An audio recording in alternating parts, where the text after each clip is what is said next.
करते हैं।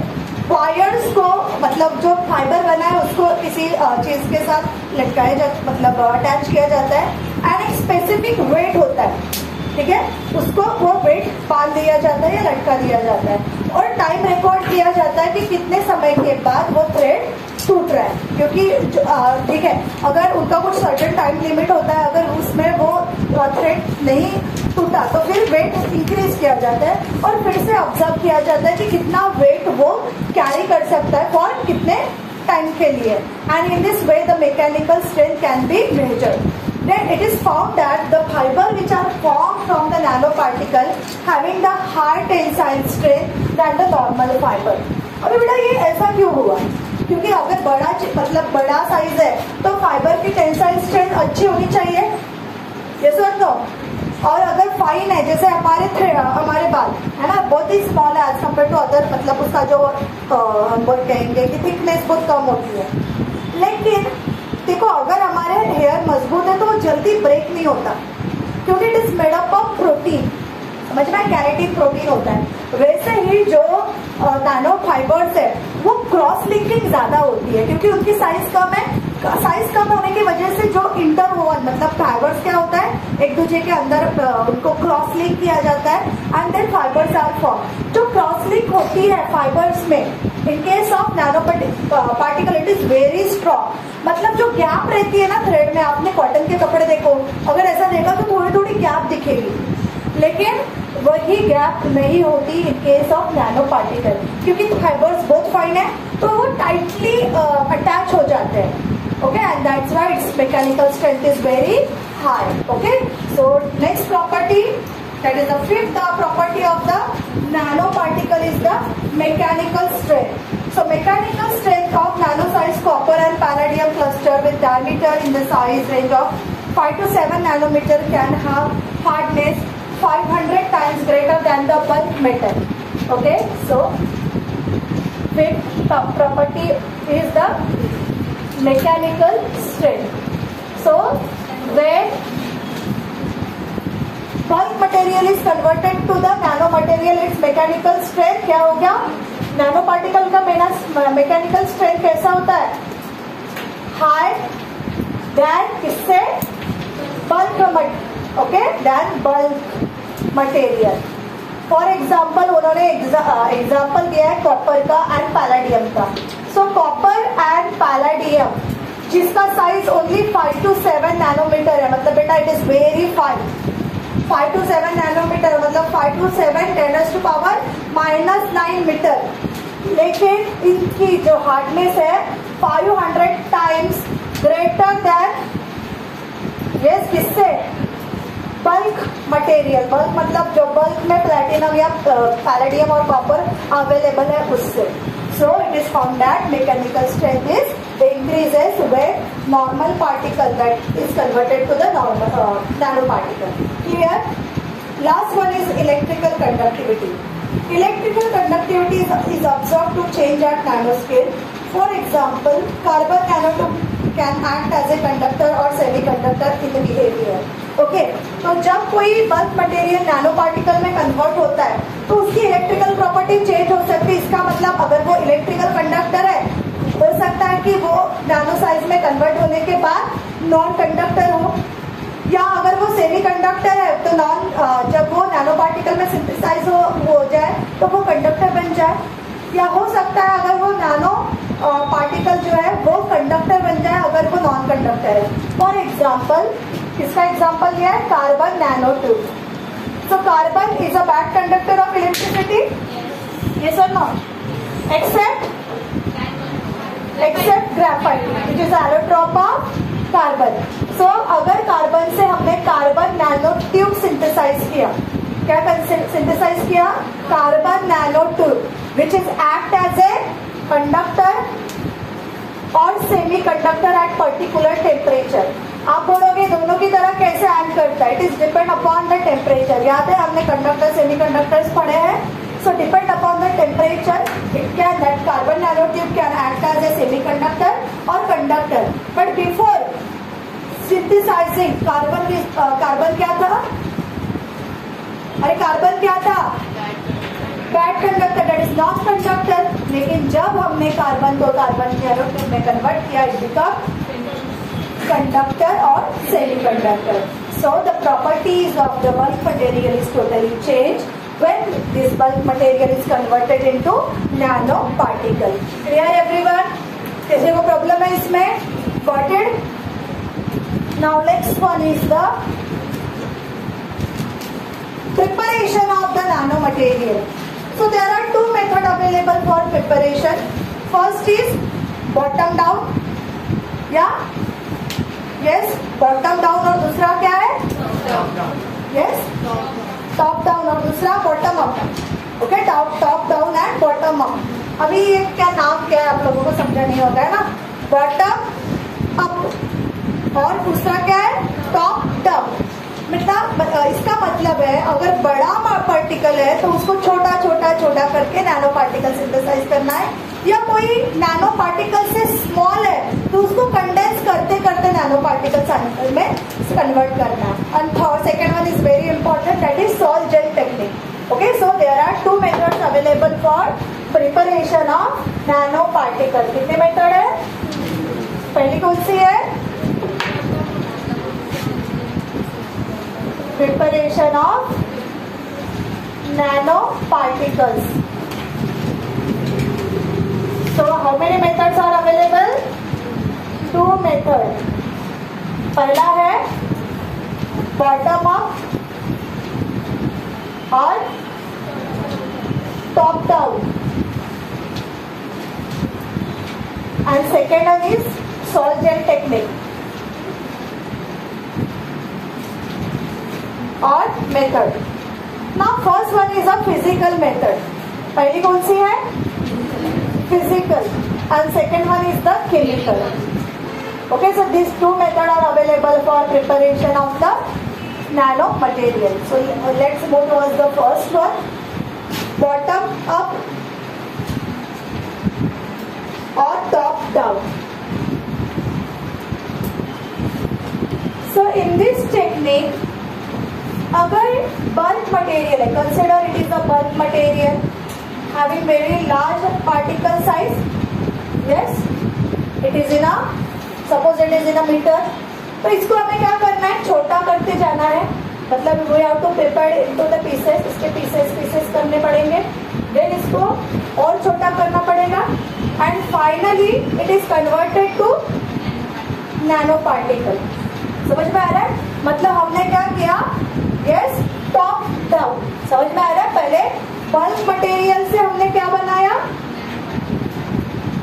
Bulk material is converted to nano particle. Bulk material is converted to nano particle. कौन से direction में? टॉप से लेके डाउन तक. That's why this method is called as top down technique. Very easy. Bulk material है, suppose उसका size metre में है तो मीटर का सेंटीमीटर, ऐसे करते करते करते करते हम किस में जा रहे हैं? नैनोमीटर में. ओके, तो पार्टिकल साइज डिक्रीज कर रहे हैं, that's what is called as yes top down. कौन सी मेथड है ये? नाउ कंसिडर अ मटेरियल या particle which having the particle size less than nanometer. For example picometer. Picometer is smaller than the nanometer. So इनकी size बहुत ही fine है. अभी अगर फाइन है, ओके, तो इनको क्या करना पड़ेगा? हमें कंडेंस करना पड़ेगा, मतलब पास लाना पड़ेगा. पहले क्या किया हमने? दूर किया, मतलब क्रशिंग की, ग्राइंडिंग की. अभी यहाँ पे क्या करना पड़ेगा? कंडेंसेशन. मतलब इनका साइज क्या होता जाएगा? थोड़ा थोड़ा बढ़ता जाएगा, and finally it will be converted into nano particle. मतलब माइन्यूट पार्टिकल्स जो होते हैं जिनकी साइज कैसे थी? Less than nanometer or condensation converted to the nano particle. अभी what is the direction? Bottom से लेके up. That's what is called as bottom up technique. क्या कहा जाता है? Got it everybody? सो पहले इसमें क्या किया? बल्क मटेरियल को कन्वर्ट किया नैनो पार्टिकल में, एंड सेकेंड में जो माइन्यूट पार्टिकल्स थे उनको कन्वर्ट किया नैनो पार्टिकल्स में बाय कंडेंसेशन. ओके, तो नैनो पार्टिकल में आपके इसमें कुछ ऐसे रॉड्स दिए हैं. ओके, क्योंकि हमने देखा था नैनो ट्यूब्स मिलते हैं, नैनो रिंग्स मिलते हैं. ओके, तो आप draw the diagram from the page number 347. Is it easy? किसी को प्रॉब्लम है इसमें?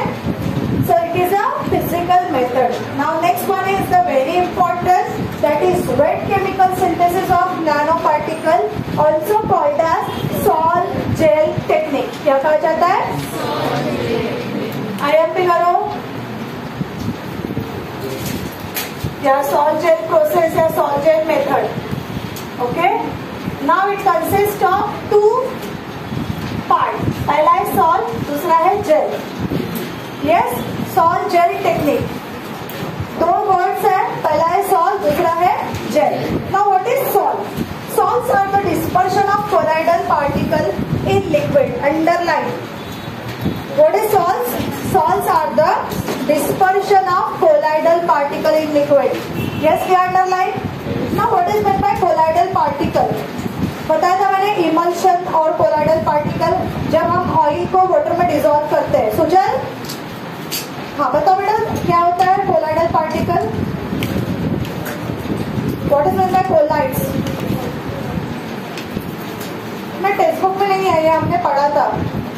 कोलाइड्स क्या होता है? जो एक दूसरे के साथ टकराते हैं. कोलाइडल सॉल्यूशन याद है? यस, जब सॉल्यूशन पढ़ा था उसमें कोलाइडल सॉल्यूशन भी पढ़ा था, जिसमें सोल्यूट एंड सॉल्वेंट पूरी तरह मिक्स नहीं होते, उसे कहा जाता है कोलाइडल सॉल्यूशन. ध्यान है क्लास में कि बातें करने में ध्यान है? So when solute and solvent particle not dissolve with each other, they are called as colloidal particle. हमने मिक्सचर में देखा था होमोजीनियस एंड हेटेरोजीनियस. हेटेरोजीनियस में कोलाइडल पार्टिकल का एग्जांपल लिखा था. Set up. So it is a dispersion of colloidal particles in liquid. It means ऐसे solution एक दूसरे के साथ dissolve नहीं होंगे. आप लोगों ने कभी शिकंजी खाई है? तो शिकंजी में एक ना तुलसी के बीज डालते हैं. अगर घर में भी बहुत सारे लोग है ना it having the medical application, तो जब है ना ये जो तुलसी के बीज होते हैं पानी में डालते हो तो ये स्वेलअप्स हो जाते हैं एंड स्वेल्स होने के बाद इट बिकम ट्रांसपेरेंट. अरे देखा है क्या? नहीं देखा तो आज जाके रसबेरी में खा के आओ, वहाँ पे है. ओके, तो जो इट लुक लाइक जो टाइप का सोल्यूशन रहता है it is called as colloidal solution. Okay, so colloidal solution ये जिसमें सोल्यूट एंड सॉल्वेंट एक दूसरे का मिक्स नहीं होते, but they are in contact with each other.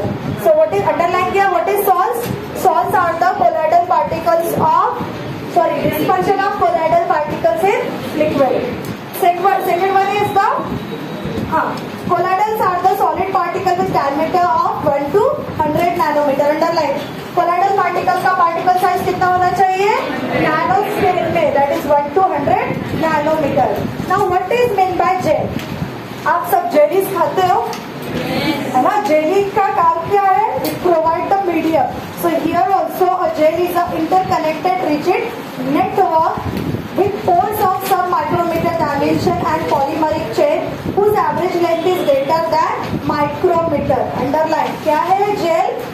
अभी हमने देखा कि जो हमारे कोलाइड्स है मतलब सॉल्ट्स है वो लिक्विड में इनसोल्यूबल है. तो लिक्विड और जो कोलाइडल पार्टिकल है उनके बीच में कोई तो भी मीडियम चाहिए, तो ये मीडियम है gel. Gel is a interconnected rigid medium. और जेल में आपने देखा छोटे छोटे पोर साइज होते हैं बबल्स जैसे. ओके, वो पोर साइज जो है वो सब माइक्रोमीटर के होते हैं. ओके, एंड उसकी मतलब they are the polymeric structure, that's why they are having the length to the sub micrometre. So this is about the salt and gel. Got it everybody? What is meant by salts and what is meant by gel? Salts मतलब solid particle in a liquid which is insoluble, and to make the contact between the chemicals we are using the gel. Gel क्या करता है? एक medium provide करता है for chemical reaction. And as we are using this to chemical, the name of this method is salt gel process. Okay, salt gel process is based on inorganic polymerization. कौन से process पर depend है? Inorganic polymerisation. Polymerisation में क्या होता है? Polymerisation में polymers बनाते हैं फ्रॉम मोनोमर्स. मोनोमर एक सिंगल यूनिट होता है, उसका होती है एक long chain called as polymer. हमें लेसन ये polymer. So it is generally carried out at room temperature and include 4 step. कितने स्टेप में होता है?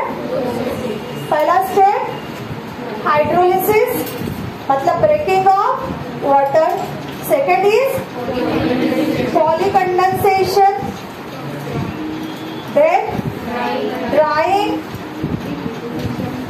and then thermal decomposition. So these are the, as it is a chemical method, we are using the chemical technique, that is chemical process. So it is carried out in 4 steps. पहली step है hydrolysis. What is meant by hydrolysis? Decomposition, that is breaking of water. जो भी water है it will be break down into H plus and OH minus ion. Second one is polykondensation. Before poly मतलब many. Condensation मतलब क्या होता है? Condensation मतलब दो ग्रुप एक दूसरे के साथ ज्वाइन होना, लेकिन कुछ ना कुछ स्मॉल मॉलिक्यूल उससे रिमूव होगा. For example, consider ROH is react with RH. ये हमारे मोनोमर है. जब अभी दोनों में एक दूसरे के साथ ज्वाइन होना है तो they will join by removing group.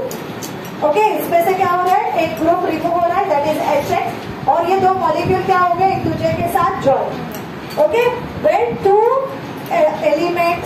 two compounds are joined मतलब condense with each other by removing small group like H2O, HX, methanol. Okay, then such technique is called as condensation. Condensation समझ में आ रहा है? ठीक है, दो group एक दूसरे के साथ क्या होंगे? ज्वाइन. लेकिन ज्वाइन कैसे होंगे? Bye removing small group. अभी ये स्मॉल ग्रुप वाटर हो सकता है, HCl हो सकता है, मिथानॉल हो सकता है. ओके, एंड ऐसे जो कंडेंसेशन है वो लार्ज अमाउंट में होंगे क्योंकि पॉलीमर बनाना है. ठीक है, एक नहीं, many condensation will be takes place at the same time, hence it is called as polycondensation. समझ में आ रहा है? Polycondensation means when condensation occur in many मतलब infinite number of times. Polymer में बहुत सारे मोनोमर्स होते हैं, so these monomers are linked together with each other by removing small groups like water, HCl or methanol. Then it is called as condensation. Okay, and it takes place rapidly and infinite number of time. It is called as polycondensation. Then यहाँ पे हमारा polymer form हुआ है, मतलब यहाँ पे nano particle form. It is not a nano particle actually. हमारा जो पार्टिकल सिंथेसाइज करना है वो बन गया है. Now we have to dry it. अभी उसका पार्टिकल साइज बहुत बड़ा है. Now we have to convert this particle जो हमने सिंथेसाइज किया है into नैनो साइज. तो उसका क्या करना पड़ेगा? थर्मल डिकम्पोजिशन, मतलब उसको हीट करके क्या करना है? हमें डिकम्पोज करना है ताकि उसका साइज किसमें आ जाए? नैनो पार्टिकल में, नैनो स्केल में. प्लीज ध्यान दो, सॉल्ट जेल टेक्निक में सॉल्ट कौन है? कोलाइडल पार्टिकल है. जेल कौन है? एक मीडियम है जो सॉल्ट को दूसरे केमिकल के साथ इंटरकनेक्ट करता है. क्योंकि जनरली जो रिएक्शन है वो सॉलिड स्टेट में नहीं होती, लिक्विड में, गैस में या एक्वियस स्टेट में. तो कोई तो भी मीडियम चाहिए, इसलिए जेल क्या कर रहा है? एक मीडियम प्रोवाइड कर रहा है. जो सॉल्ट जेल प्रोसेस है वो किस पे डिपेंड है? और inorganic polymerisation, and it occur in 4 step. पहले स्टेप में क्या हो रहा है? हाइड्रोलिसिस, मतलब जो हम लिक्विड ले रहे हैं, देखा था हमने, it is a solution of colloids in liquid. So जो वाटर ले रहे हैं हम उसको क्या करेंगे? डिकम्पोज. डिकम्पोज होके क्या बनेगा? H plus and OH minus. उसके बाद होगा पॉलीकंडेंसेशन, मतलब जो हमने केमिकल्स लिए वो एक दूसरे के साथ क्या होंगे? Link.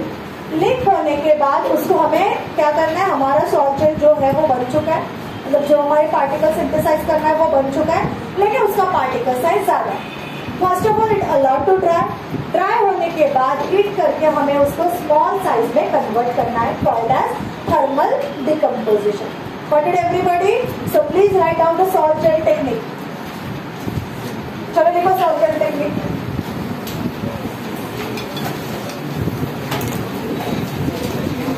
Okay, fast. So today I will say the question, that is MCQ question bank of the lesson number 16. You have to solve the problem. जितने प्रॉब्लम्स हो गए, जितने क्वेश्चन हो गए उसको आपको सॉल्व करना है. ओके, सो लिखने के लिए आवाज करने की जरूरत नहीं है। चलो write down fast. Formation of metal oxide, क्या कर रहे हैं हम? फॉर्मेशन ऑफ मेटल ऑक्साइड, क्योंकि हमने लिखा था this method is used for formation of inorganic polymer. Inorganic मतलब other than carbon. So we are preparing metal oxide polymer. कौन सा बना रहे हैं? Formation of metal oxide polymer. Now consider precursor. Precursor मतलब स्टार्टिंग मटेरियल। ओके, आपके text book में precursor है। प्रिसेसर मतलब कोई भी starting material. So here the starting material is metal oxide. कौन है? Metal alkoxide, sorry, metal alkoxide. Now what is mean by metal alkoxide? Alcohol, what is the molecular formula of alcohol? ROH। जब इस alcohol का hydrogen metal के साथ replaced हो जाता है, it is called as metal alkoxide. समझ में आ रहा? मेटल अल्कोक्साइड कैसे फॉर्म हुआ? Alcohol having the general formula ROH, उसका हाइड्रोजन अगर मेटल के साथ रिप्लेस हो गया तो क्या बन रहा है? Metal alkoxide. So what is the first step? क्या है पहली स्टेप? हाइड्रोलिसिस। क्या स्टेप थी पहली? So in hydrolysis this metal alkoxide undergo hydrolysis. Hydrolysis मतलब breaking of water. Water is break down to form H plus and OH minus ion. So this H plus is moved towards the oxygen because oxygen having the negative charge, and OH जाएगा R के पास क्योंकि R के पास है positive charge. Opposite charges attract each other. And what is the product? MOH plus ROH. Okay, so क्या form हुआ अभी? Metal hydroxide. क्या form हुआ? Metal hydroxide. So what is the first method? First method कौन है? Hydrolysis. क्या हो रहा है? Metal alkoxide undergo hydrolysis to form metal hydroxide plus alcohol. Now in second method क्या है? First is the condensation. In condensation क्या बताया था कि दो ग्रुप एक दूसरे के साथ अटैच होते हैं by removing small group. So this metal oxide is react with the second molecule of metal alkoxide. There is a removal of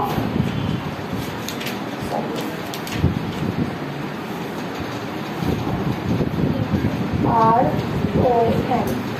There is a removal of this group, मतलब alcohol remove हो रहा है। बचा कौन है? MOM। They are condensed to form MOM with the removal of ROH। Alcohol बता था, alcohol भी रिमूव होता है। पता है मैंने ऑर्गेनिक केमिस्ट्री पहले क्यों स्टार्ट नहीं किया? समझ में आ रहा है? ये दो ही रिएक्शन इतने हार्ड, और ऐसे 500-600 रिएक्शन है सिर्फ 4 lesson. Only 4 lessons are there. Hydrogen derivatives, alcohol phenol ether, carboxylic acid again, ketone and amines. और ऐसे में अगर आपने की ना तो 500 के ऊपर तो रिएक्शन है ही है, 500-600 के बीच। तो अगर ये दो केमिकल रिएक्शन आप लोगों के पल्ले नहीं पड़ रहे, क्यों नहीं पड़ रहे? क्योंकि आप लोग ध्यान नहीं रहे। आपको लगता है ये देखिए बहुत इजी है ये लेसन, आप कर लोगे, थ्योरेटिकल है, लेकिन रिएक्शन थ्योरेटिकल नहीं होते बेटा, वो जैसा है वैसे ही लिखने पड़ते हैं, तो थोड़ा ध्यान दो। सो पहले स्टेप में क्या हुआ? हाइड्रोलिसिस। हाइड्रोलिसिस मतलब ब्रेकिंग ऑफ वाटर। ये जो मेटल अल्कोक्साइड था उसका वाटर के साथ हाइड्रोलिसिस हुआ। Water is break down into H plus and OH minus, और O के ऊपर होता है नेगेटिव चार्ज, R के ऊपर होता है positive charge. Opposite charge attract each other, तो प्रोडक्ट क्या बना? Metal hydroxide plus alcohol. In second step condensation takes place in which metal hydroxide is react with the second molecule of a metal alkoxide to form metal oxide। क्या बना रहा है? Metal oxide। And in this way a large number of metal oxide are attached with each other and form a polymer। क्या बनेगा? Polymer। अभी इसको हमें क्या करना है? It allowed to dry। Okay, so this is the 2 step। Now next इसमें देखो formation of stable solution। Then पहला क्या हुआ? formation of different stable solution of alkoxide or solvented metal precursor. Precursors मतलब स्टार्टिंग मटेरियल. तो हमें पहले तो सॉल्यूशंस रेडी करने किसके, मेटल अल्कोक्साइड के एंड जो मेटल अल्कोक्साइड के साथ water. Then what happens? Gelation is result from the formation of an oxide and alcohol bridge network by polycondensation. अभी ये जो मेटल अल्कोक्साइड फॉर्म हो रहा था वाटर के साथ, इसके हमें क्या करना है, जेल फॉर्म करना है, मतलब जेल का यूज करना है. जनरली अगार यूज करते हैं. क्या यूज करते हैं? अगार सुना है ना आपने, न्यूट्रिटिव मीडियम होता है, खा भी सकते हो. जो हमारे जेलीज वगैरह है ना उसमें जनरली अगार यूज करते हैं. तो gelation is prepared by which form metal oxide and water के बीच में, क्योंकि metal is insoluble in water. So to form a bond between them gel use करेंगे एंड क्या फॉर्म होगा, कंडेंसेशन होगा. कंडेंसेशन से क्या बनेगा, मेटल ऑक्साइड. क्या बनेगा, ageing of the gel means during that period gel transform into solid mass. इसलिए हमें कुछ समय के लिए उसको ऐसे ही रखना है, क्योंकि जो जेल बनेगा वो सॉफ्ट होगा और जैसे जैसे वो टाइम बीता जाएगा वो जेल हार्ड हो जाएगा. देन हार्ड होने के बाद क्या करना है, ड्राई करना है. फोर्थ स्टेप हमने देखी थी dry. In this step water and other volatile liquids are remove from the gel network and finally हमें करना है थर्मल हीटिंग. थर्मल हीटिंग में होगा dehydration. The material is heated at the temperature up to 800 degrees Celsius. Okay, so this is the second step. Third क्या था, drying. Drying में क्या करना है, water and other volatile material remove from gel. Okay and last step क्या है, और last step क्या देखा था, थर्मल डिकम्पोजिशन. क्या करना है, थर्मल डिकम्पोजिशन को, इस जेल को कहां तक हीट करना है, heat up to 800 degree Celsius to remove the excess of water which present in the end to change the particle size to the nano scale. Clear? So this is about the salt gel technique, the salt gel process. Okay, is it easy? Okay, so write down.